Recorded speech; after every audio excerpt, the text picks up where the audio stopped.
రైతు సోదరులకు స్వాగతం. ఎట్టకేలకు నైరుతి రుతుపవనాలు రాయలసీమని మొత్తం విస్తరించాయి. కోస్తాలో కూడా నైరుతి రుతుపవనాలు ప్రవేశించాయి అనే సమాచారం అంతా ఉంది. ఈరోజు మధ్యాహ్నానికి ఒక క్లియర్ రిపోర్ట్ రాబోతా ఉంది. ఇప్పటికే చాలా ప్రాంతాల్లో వర్షాలు నమోదవుతూ ఉన్నాయి. రాబోయే 2 రోజుల పాటు అటు తెలంగాణలోను ఇటు ఆంధ్రప్రదేశ్లోను చాలా ప్రాంతాల్లో 2 నుంచి 3 సెంటీమీటర్లు, కొన్ని ప్రాంతాల్లో 5 సెంటీమీటర్ల భారీ వర్షాలు కూడా నమోదయ్యే అవకాశం ఉంది. అయితే భారత వాతావరణ శాఖ ఒక కీలక రిపోర్ట్ రిలీజ్ చేసింది తాజాగా. 10 లక్షల హెక్టార్లు తీవ్రమైన కరువుకి గురయ్యే అవకాశం ఉంది. ఏ జిల్లాల్లో తక్కువ వర్షపాతం నమోదవుతుంది, ఏ జిల్లాల్లో సాధారణ వర్షపాతం నమోదవుతుంది, ఏ జిల్లాల్లో సగటు కన్నా ఎక్కువ వర్షపాతం నమోదవుతుంది అనే దానికి సంబంధించి కూడా ఒక రిపోర్ట్ రిలీజ్ చేసింది. సాధారణం కన్నా కూడా తక్కువ వర్షపాతం నమోదయ్యే జిల్లాల లిస్టులో ఉభయ గోదావరి జిల్లాలు కోనసీమ, పోలవరం, కర్నూలు, నంద్యాల, మార్కాపురం, అనంతపురం, కడప, నెల్లూరు, సత్యసాయి, అన్నమయ్య, చిత్తూరు ఈ జిల్లాలు సగటు కన్నా కూడా తక్కువ వర్షపాతం నమోదయ్యే అవకాశం ఉంది.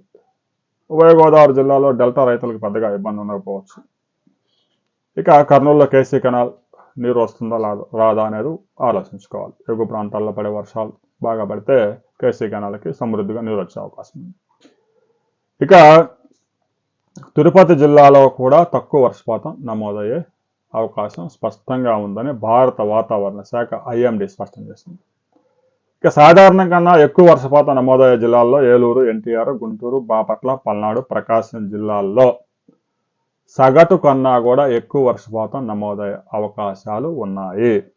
ఇక సాధారణ వర్షపాతం నమోదయ్యే జిల్లాల్లో శ్రీకాకుళం, మన్యం, అల్లూరు సీతారామరాజు మన్యం, విజయనగరం, విశాఖ, అనకాపల్లి, కాకినాడ, కృష్ణా జిల్లాల్లో సాధారణం కన్నా కూడా ఎక్కువ వర్షపాతం నమోదయ్యే అవకాశాలు స్పష్టంగా కనిపిస్తూ ఉన్నాయి అనే విషయాన్ని భారత వాతావరణ శాఖ రిపోర్ట్ రిలీజ్ చేసింది.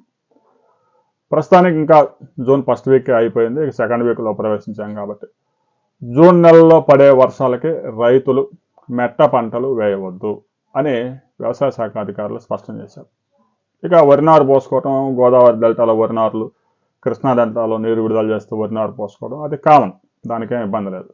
కానీ మెట్ట పంటలు సాగు చేసే వాళ్ళకి కంది, మినుము, పెసర, వేరుశెనగ, పత్తి ఇలాంటి పంటలు సాగు చేసేవారు జూన్ నెలలో వేయవద్దు అని చెప్పేసి స్పష్టంగా చెప్తా ఉన్నారు.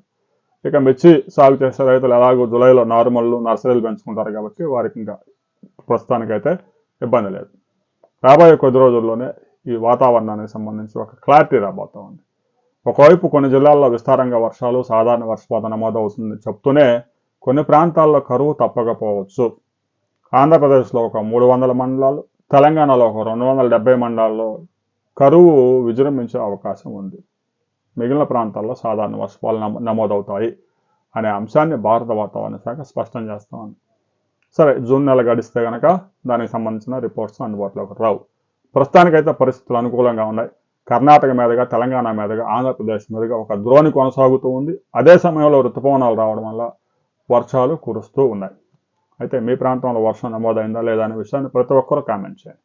ఎందుకంటే కొంతమంది కామెంట్ చేస్తూ ఉన్నారు, మాకు అద్భుతంగా వర్షాలు పడ్డాయని కర్నూలు నుంచి ఒక రైతు కామెంట్ చేశాడు, అనంతపురం నుంచి ఒక రైతు కామెంట్ చేశాడు. ఈ ప్రాంతంలో పడితే అన్ని రాష్ట్రం 2 తెలుగు రాష్ట్రాల్లో పడ్డట్టు కాదు. కొన్ని ప్రాంతాల్లో వర్షాలు నమోదవుతూ ఉన్నాయి, కొన్ని ప్రాంతాల్లో చినుకు కూడా లేదు. దీనికి సంబంధించి ప్రతి ఒక్కరూ కామెంట్ చేయండి. మీ ప్రాంతం ఏది, మీ ప్రాంతంలో వర్షం పడిందా అనే విషయాన్ని కూడా కామెంట్ చేయండి.